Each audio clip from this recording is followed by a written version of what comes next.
Bonjour à tous, vous êtes étudiant ou futur étudiant d'une école de naturopathie et vous voulez savoir s'il y a des pièges ou des erreurs à ne pas commettre. Eh bien je pense que vous êtes sur la bonne vidéo. Bonjour à tous, je m'appelle Noémie Louvenaz, je suis naturopathe et coach certifiée spécialisée en neurosciences.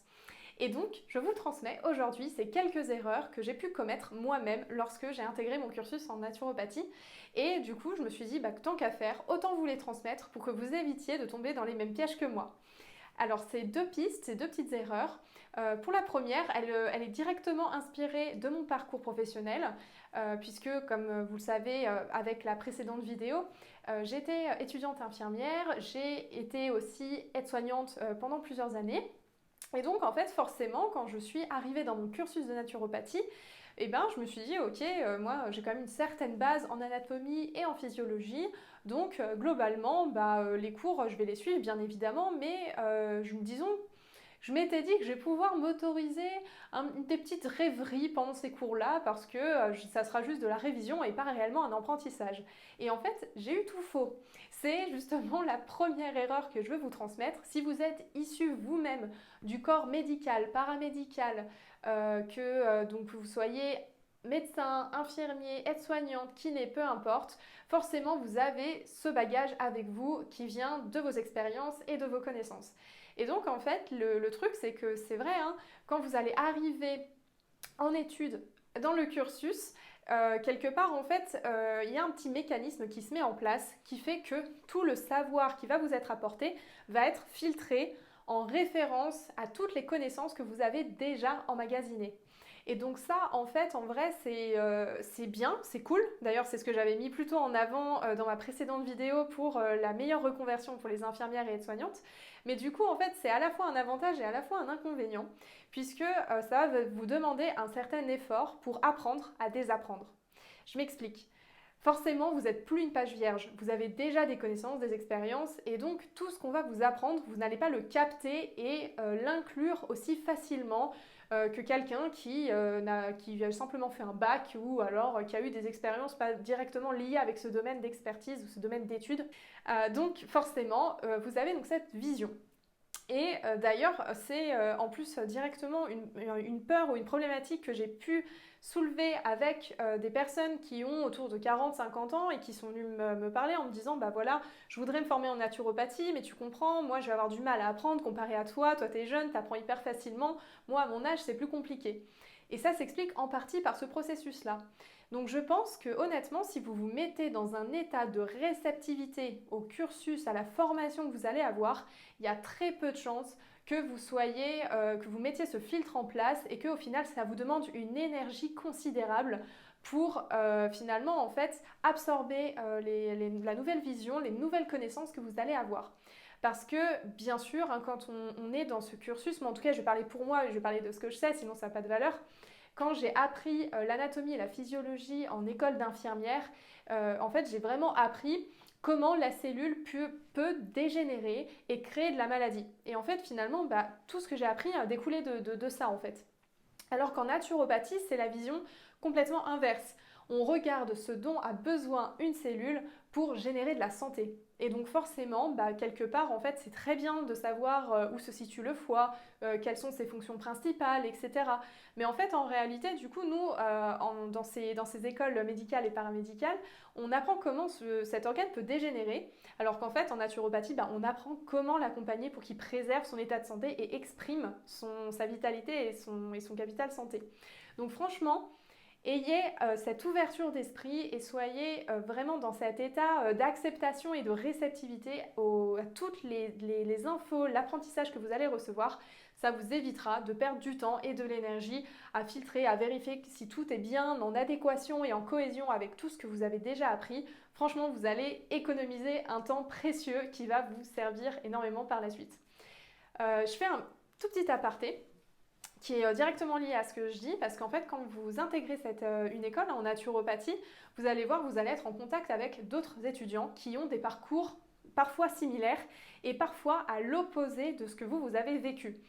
Et pour avoir discuté avec des étudiants qui ne sont pas du tout issus du corps médical, bien souvent, d'ailleurs, ils viennent nous voir en nous disant: oh, punaise, la chance, toi, que tu as, parce que franchement, tu as déjà des connaissances, c'est incroyable. Ou alors, quand même nous-mêmes, hein, en tant qu'aide-soignant ou infirmier, on est avec des médecins dans le cursus, on peut se dire: oh là là, punaise, bah lui, c'est un médecin, il a des connaissances que moi, j'ai pas, j'ai intérêt de faire gaffe à ce que je vais dire, parce que sinon, je vais me faire passer pour une andouille, c'est pas du tout, j'ai pas du tout envie de ça. Et donc, quelque part, ça crée une petite peur, une certaine manque de confiance en soi ou manque de légitimité, mais en fait, qui, je trouve, n'a pas du tout le lieu, en fait. C'est pas du tout le moment, en fait, de développer ça. C'est vraiment dommage. Parce que, bon, après, bien évidemment, ça dépend de l'école que vous avez choisie et de comment elle fonctionne, quelle est sa vision. Mais en tout cas, moi, avec Renaud Richer, qui m'a formée en naturopathie, on a beaucoup plus appris à voir quelle est la ressource chez l'autre et qu'est-ce qui peut nous apporter plutôt qu'à regarder quelles sont les différences et quels sont les points qui vont nous diviser. Parce qu'en fait, à partir de ce moment que vous commencez à regarder l'autre comme étant quelqu'un qui est vraiment différent ou qui va être supérieur à vous, en fait, vous vous mettez forcément quelque part dans un rapport de force et dans une position un petit peu d'infériorité, mais qui n'a pas lieu d'exister. Vous êtes là dans cette formation parce que vous avez un objectif, vous n'êtes pas là par hasard, il y a vraiment un sens à tout ça. Et donc si vous êtes avec ces personnes-là, c'est que vous avez énormément à apprendre d'elles, autant qu'elles, elles ont à apprendre de vous. Donc ça, c'est hyper important aussi, je trouve, à vous transmettre à travers cette vidéo, que vous ayez cet état d'esprit de réceptivité même à ce niveau-là, avec les autres étudiants qui sont autour de vous, parce qu'ils ont eux aussi en fait un objectif quelque part qui rejoint le vôtre.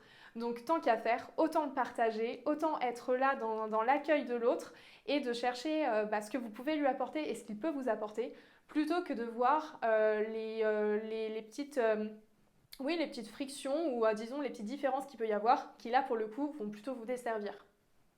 Voilà, je sais pas si on peut catégoriser ça comme du coup une erreur à éviter, mais bon, en tout cas j'ai envie de le partager, donc je vous le partage maintenant. L'autre erreur sur laquelle je vais clôturer cette vidéo, que j'ai commis moi aussi lorsque j'ai intégré mon cursus de formation en naturopathie, d'ailleurs c'était même avant, en fait je me suis rendu compte que lorsque j'ai présenté mon projet à mes proches, qu'il y avait deux types de personnes qui ont reçu en fait ma volonté de me reconvertir dans la naturopathie. Ils l'ont reçu mais d'une façon complètement différente de ce à quoi je m'attendais. J'avais un petit peu le fan club en mode ouais c'est trop bien, mais punaise je comprends pas que tu aies pas pensé plus tôt, ça te correspond trop, c'est exactement ça, franchement chapeau, bravo, vas-y continue, etc. Genre ils sont trop chauds, ils ont trop envie de vous motiver et c'est super important, franchement ça met dans une énergie qui est hyper cool et qui est vraiment qui nous met du baume au cœur et qui nous donne envie d'y aller. Mais ça a aussi un inconvénient, comme vous l'imaginez bien, puisque quand on est dans cet état très énergisant, en fait, quelque part, on a un petit peu tendance à agir avec impulsivité et au final à se mettre quelque part un peu des œillères et à vouloir foncer et sans prendre un recul nécessaire qui va vraiment être important, surtout en fait sur tout l'écosystème que vous allez devoir développer sur la gestion de votre emploi du temps, la gestion des moyens pour vous déplacer en formation si vous choisissez une formation en présentiel. Enfin bref, il y aura beaucoup de choses en fait qui vont venir s'agrémenter et donc vous allez avoir besoin de toutes vos capacités analytiques pour pouvoir faire vraiment une cohésion de tout ça, de votre projet. Donc c'est bien d'y aller avec le cœur, avec l'énergie, avec la motivation et tout, puis d'avoir des personnes qui sont là pour vous soutenir, c'est vraiment hyper important, surtout quand vous allez avoir des phases de doute. Mais c'est bien aussi d'avoir ce petit recul qui fait pas de mal, honnêtement. Et donc il y a ce type de personnes et il y a aussi un autre type de proches qui là au contraire va plutôt freiner des cas de fer en vous disant « oulala, t'es sûr que c'est vraiment ce que tu veux faire parce que j'ai entendu si, j'ai lu ça, on m'a dit que et machin ». Donc quelque part en fait vos proches quand ils vous donnent en fait tous les préjugés, les idées préconçues qu'ils ont pu entendre, etc. sur le métier, forcément ça met pas forcément très bien. Je sais de quoi je parle, parce qu'honnêtement, quand j'ai commencé, vous imaginez bien en plus, j'étais en études d'infirmière, mes proches n'avaient qu'une envie, c'était que je reprenne mes études. Et quand je suis allée les voir en leur disant, écoute, en fait, non, je ne vais pas reprendre mes études d'infirmière et je vais me former en naturopathie, ils n'ont pas tous été extrêmement favorables. Donc c'est normal, c'est la vie, j'avais des choses à apprendre.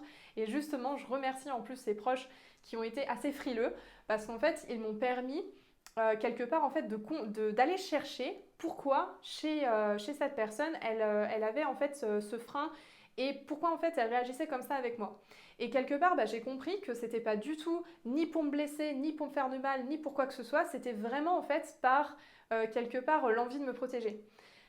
Forcément, quand on a une vision un petit peu négative de certaines choses, on a plutôt tendance à la projeter sur l'autre en lui disant fais attention.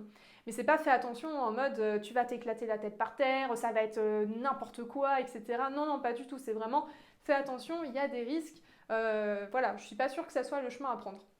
Et si vous voulez, moi du coup, à partir du moment que j'ai compris ça, je me suis mis quelque part dans un état d'esprit de écoute, j'entends ce que tu me dis, c'est parfaitement justifié, surtout en plus, vous allez voir, c'est pas n'importe qui va vous dire ça, ils ont bien souvent, parce qu'eux-mêmes font référence à des échecs qu'ils ont pu avoir dans leur vie passée, donc forcément, ils n'ont pas envie que vous preniez le même chemin qu'eux, c'est parfaitement normal et parfaitement compréhensible.